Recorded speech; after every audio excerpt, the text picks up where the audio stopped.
अस्सलामु अलैकुम रहमतुल्लाहि व बरकातुहू। हकीम साहब अज अलहमदुलिल्लाह शाम का वक्त है, मरीज एक चेक करके वापस आने हैं तो पूछया की वजह है, तो फरमान लगे कि बंदा भी तलक वाला है तो ब्रोस्ट ग्रैंड का मसला है। ये अक्सर बंदियां नूं हो जाता है और चढ़ती जवानी च बच्चों नूं ये अक्सर हुंदा है। अगर ये हो जाए तो महंगे महंगे फिर टीके अपरेशन शरबत वगैरह वगैरह। ये निशानी हुण सुनो कि ब्रेक जिवें टीके दे विचों इंसान टीका भर के इंज घुटे ना तो उस बरीक एक धार निकलती, पेशाब भी इस तरीके नाल आएगा, दर्द भी होएगी, कपूरियां च सोजिश होएगी, मसाने च सोजिश हो जाएगी, नसां फुल जाणगियां, तकलीफ बड़ी रहेगी। एक नुस्खा नोट कर लवो, लेकिन ये अंदर एक काम तुहां लाजमी करना है कि तशखीस लाजमी करवानी। नीचे नंबर चल रहा। सब तो पहली बात यह वे, एक हसाबी सोजिश होंदी है। ये किवें हुण पता चलेगा कि हसाबी सोजिश है भाई? इहदा जबान बिल्कुल सफेद होएगी, पेशाब भी सफेद होएगा, बीपी उहदा लो रहेगा। ये साबी तहरीक की साबी सोजिश है, ये ब्रोस्ट ग्रैंड नहीं। अक्सर डॉक्टर गलत फहमी च ब्रोस्ट ग्रैंड दे ही इहदी मैडिसन जारी कर देंदे ने। हुंदा की है, मसाने तो वेला हो जांदा बंदा।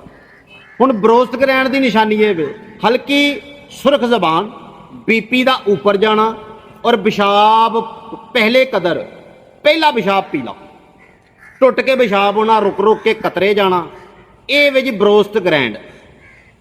ये अगर देखा जाए गुद्दी सब तो पहला और तर विच जिहड़ी है ये हसाबी च आ जाएगी। तहरीक हसाबी की 4 आएगी और गुद्दी की 2 आएगी। अगर गर्म बंदा है तो तहरीक 2 च आ जाएगा। साफ सीधा सीधा उहदे ते पित्त दे दाने, खारिश वगैरह वगैरह भी धफ्फड़ बननगे।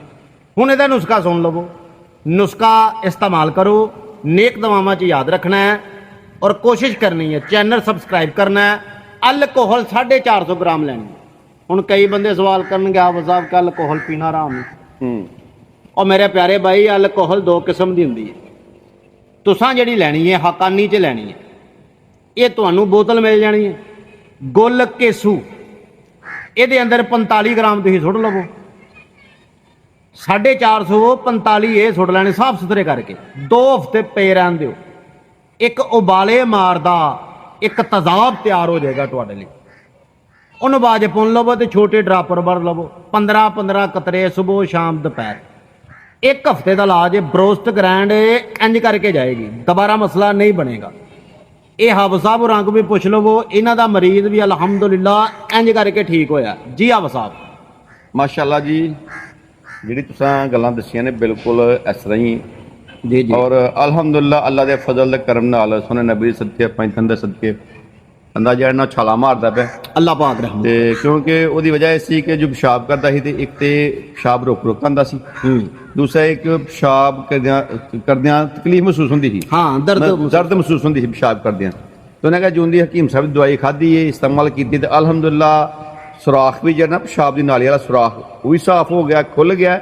और जी रुक रुक पेशाब आने की जी तकलीफ वो इंशाअल्लाह खत्म हुई है। अल्लाह पाक दी रहमत नाल। मिलते हैं इस तरह अगली वीडियो लैके, उन्नी देर तक नेक दुआवां च याद रखना है। चैनल सबसक्राइब कर लो, वीडियो शेयर कर दो, दस्या जे किहड़े किहड़े जिले च वेखदे जे। अल्लाह निगहबान।